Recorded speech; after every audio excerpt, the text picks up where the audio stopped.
प्यारे मित्रों, आज का प्रश्न है, गुरुदेव ओशो को जब भी मैंने सुना, ओशो काम वासना का प्रचार करते ही दिखे, किंतु अभी जल्दी के एक वीडियो में ओशो ने कहा कि मैं काम वासना का दुश्मन हूं।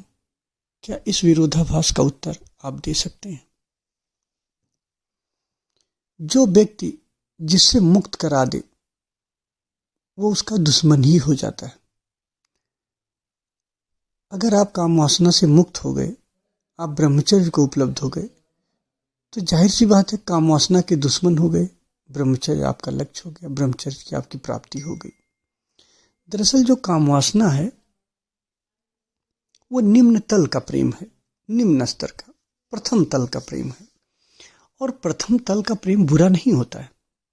अगर प्रथम तल के प्रेम को आपने समझा और उसके आगे बढ़ गए तो आप परम प्रेम तक पहुंच जाएंगे, आप ब्रह्मचर्य तक पहुंच जाएंगे। ओशो कहते हैं आप प्रथम तल पे रुक मत जाओ, प्रथम तल को समझो और आगे बढ़ जाओ। आप परम तल तक पहुंचो, परम प्रेम तक पहुंचो। अगर आप सोचो, अगर जीवन भर कक्षा 1 के ही विद्यार्थी आप बने रहे, आपका शरीर बड़ा होता चला गया, आप बड़े होते चले गए, लेकिन हमेशा कक्षा 1 के विद्यार्थी बने रहे, तो आप बड़े हुए, आप मैच्योर ही नहीं हुए, आप बच्चे ही बने रहे। तो प्रथम तल का प्रेम बुरा नहीं है, लेकिन वहां रुक जाना बुरा है। ओशो कहते हैं उसको जी लो, लेकिन उसके आगे बढ़ो, परम तल तक पहुंचो, परम प्रेम तक पहुंचो, ब्रह्मचर्य तक पहुंचो। ब्रह्मचर्य आखिरी तल का प्रेम है।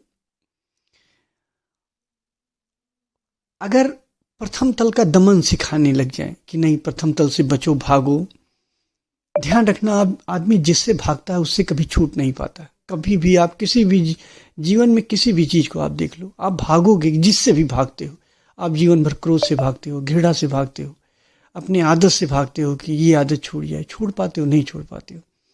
तो आप जिससे भागते हो उससे कभी मुक्त नहीं हो सकते हो। जिससे समझ लिए प्रथम तल का प्रेम, पूरे प्रकृति की उत्पत्ति प्रथम तल से हुई है, तो वो बुरा कैसे हो सकता है? प्रथम तल का प्रेम बुरा नहीं हो सकता है। पूरा अस्तित्व उसी वहीं से उत्पत्त हो रहा है, वहीं से उसकी उत्पत्ति हुई, प्रथम तल से ही, काम से ही उसकी उत्पत्ति हुई, तो बुरा कैसे हो सकता है? बुरा नहीं है। हाँ, वहां रुक जाना जरूर बुरा है। तो ओशो कहते हैं उसके पार, प्रथम तल के पार चलो, पहले तल के ऊपर चढ़ जाओ, रुको मत, उसको समझो, उसके ऊपर बढ़ जाओ। इस सिलसिले में कहते हैं कि वो काम वासना के दुश्मन है, क्योंकि आपने अगर ठीक से ओशो को समझ लिया तो काम वासना से मुक्त हो जाओगे, आपकी यात्रा काम से राम की तरफ हो जाएगी। ध्यान रखना, अगर काम से राम की यात्रा कही जाती है तो उस तल को छोड़ के दूसरे तल पे पहुंचना होता है। जैसे मैं कहूं कि आप दिल्ली से मुंबई की यात्रा कर रहे हो, इसका ये मतलब तो है नहीं ना आप दिल्ली में रुक जाओगे, आप दिल्ली को छोड़ दोगे फिर आप मुंबई पहुंच जाओगे। तो दिल्ली से मुंबई की यात्रा, ऐसे काम से राम की यात्रा। काम को समझा, काम के ऊपर उठ गए, राम तक पहुंचना है। काम प्रथम तल है और राम अंतिम तल है। तो प्रथम तल से आपको अंतिम तल तक पहुंचना है, और यही जीवन का उद्देश्य है। तो इसी सिलसिले में, इसी के कारण वो कहते हैं कि वो प्रथम तल यानी काम वासना के दुश्मन है, असली दुश्मन, क्योंकि उससे दमन नहीं सिखाते हैं। कहते हैं उसको समझो, उसके प्रति निंदा से न भरे रहो, उसको समझो और परम तल तक पहुंच जाओ, ब्रह्मचर्य तक पहुंच जाओ, वही परम प्रेम है। तो मेरे ख्याल से आप मेरी बात समझे होंगे।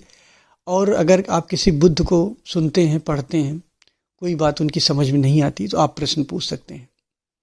मोर में मैंने मेल आईडी दे रखी है, चाहे उसमें पूछ लीजिए, कमेंट बॉक्स से भी पूछ सकते हैं। धन्यवाद।